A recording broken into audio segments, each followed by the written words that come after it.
I ara té la paraula el senyor Josep Maria Domènech Gilbert en representació de la candidatura d'Unitat Popular. Gràcies, bon dia. Alcaldessa, regidors i regidores, veïns i veïnes, permeteu-me que comenci aquestes paraules amb una colla d'agraïments. Gràcies en primer lloc a les 4.421 persones que van votar la candidatura d'Unitat Popular el dia 24 de maig. Dir-vos només que traduirem aquests vots i aquesta confiança en iniciatives que ens acostin al canvi que nosaltres i vosaltres desitgem i que la nostra ciutat necessita. Gràcies també als regidors i regidores de la CUP que ens han precedit en aquest ple. L'Edu, el Quim, el Marc, la Marta i el Rai. Gràcies a totes les persones que dia a dia treballen per la candidatura i ajuden a fer-la créixer. Seu granet de sorra perquè aquesta campanya electoral arribés a bon port. I ni que sigui de manera anticipada, gràcies també a totes aquelles persones que treballaran perquè els 5 regidors i regidores puguem fer la nostra feina de la millor manera possible. Sempre diem, i és així, que en un projecte col·lectiu com el nostre ningú no hi és imprescindible, però tothom hi és necessari.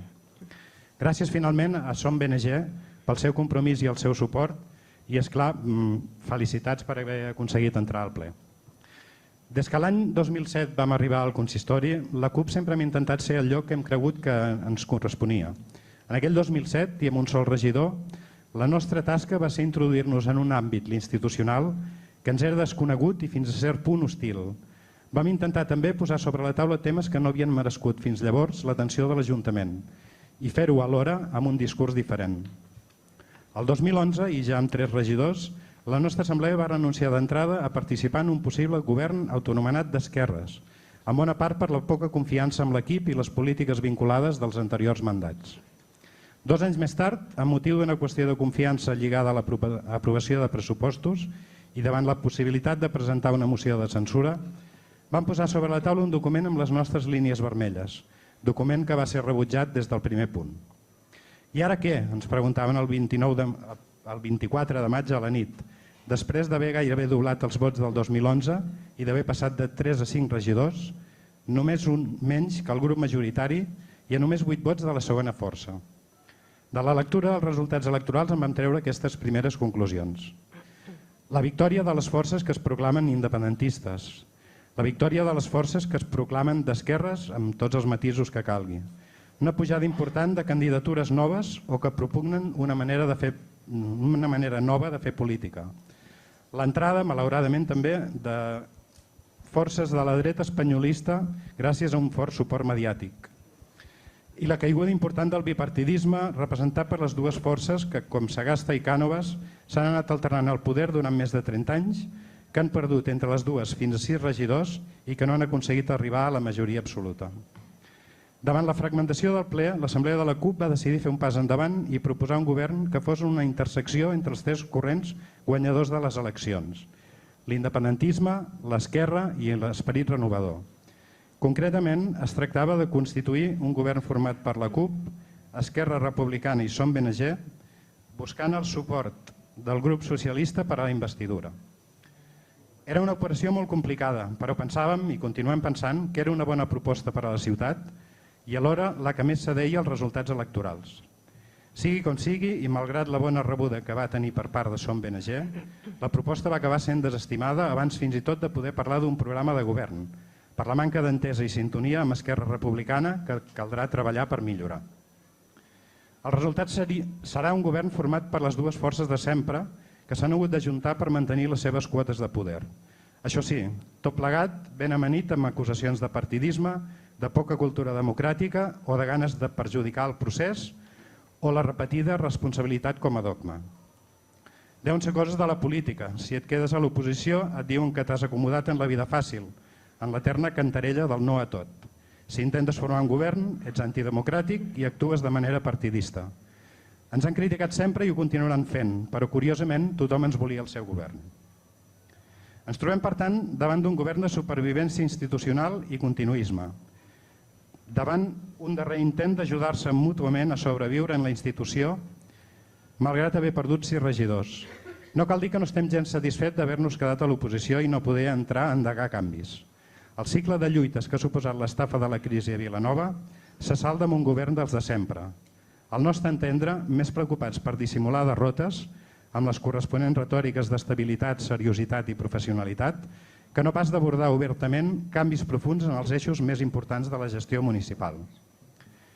La ciutat necessita canvis importants, no sols de partits, sinó de polítiques, perquè cal capgirar l'estructura institucional i centrar-la en les prioritats de la gent. Cal estar al costat de qui lluita per deixar de sobreviure. Cal fer mans i mànigues per repartir el treball i la riquesa i activar l'economia productiva i de proximitat. Cal capgirar les relacions amb una natura que han trinxat. Cal també obrir de bat a bat l'Ajuntament i que aquest esdevingui receptor de la voluntat popular. Ens trobem a les portes d'un procés constituent i cal que els ajuntaments siguin motor de canvi i de transformació. Siguin la terra fèrtil d'on broti una vida en comú més humana i respectuosa, menys mercantil i deshumanitzada.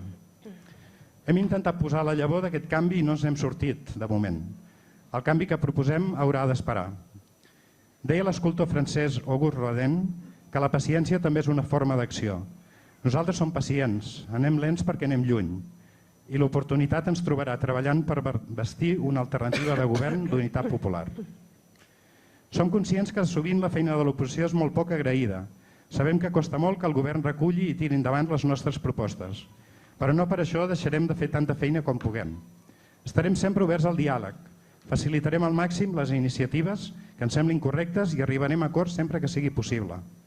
Per això no ens restarà contundència a l'hora de lluitar contra la injustícia o contra totes aquelles actuacions del govern que creiem que perjudiquen la ciutat i la seva gent o que n'hipotequen el futur. O davant d'aquelles pràctiques polítiques quotidianes que ens han dut a la pitjor crisi de la democràcia moderna. Oposició, doncs, lleial i constructiva quan calgui i dura quan es caigui. Farem oposició des d'aquesta sala i també, sobretot, des del carrer, al costat de les entitats i els moviments socials que ens representen. I això és vàlid tant si estem al govern com si ens mantenim a l'oposició. Un peu al carrer i un altre a la institució. Ho hem dit sempre i ho mantenim. L'esquerra que perd el carrer deixa de ser-ho. Ens refermem un cop més en aquest compromís, amb la voluntat que el volum de feina en aquesta casa no ens allunyi ni un pam de la gent que lluita al carrer, com malauradament ens ha passat alguna vegada, massa absorts en la dinàmica institucional. No cal dir que aquest treball conjunt inclou la solidaritat amb totes les persones víctimes de la repressió que la lluita al carrer comporta. Programa, programa, programa, que deia aquell. Aquesta serà la nostra guia. L'activació econòmica i la lluita contra l'atur. Cal posar en marxa tota la maquinària de l'Ajuntament per fer baixar un índex d'atur del tot insostenible i que aboca centenars de famílies a la misèria més absoluta. Per això també cal valentia, proposar mesures innovadores com una cooperativa de crèdit i estalvi a la ciutat i trencar-nos el cap per acabar amb la dictadura del deute que ens ofega com a ciutat. El blindatge dels drets socials. No és acceptable que en nom de la crisi ens prenguin uns drets que són nostres i que s'han aconseguit amb anys de lluita.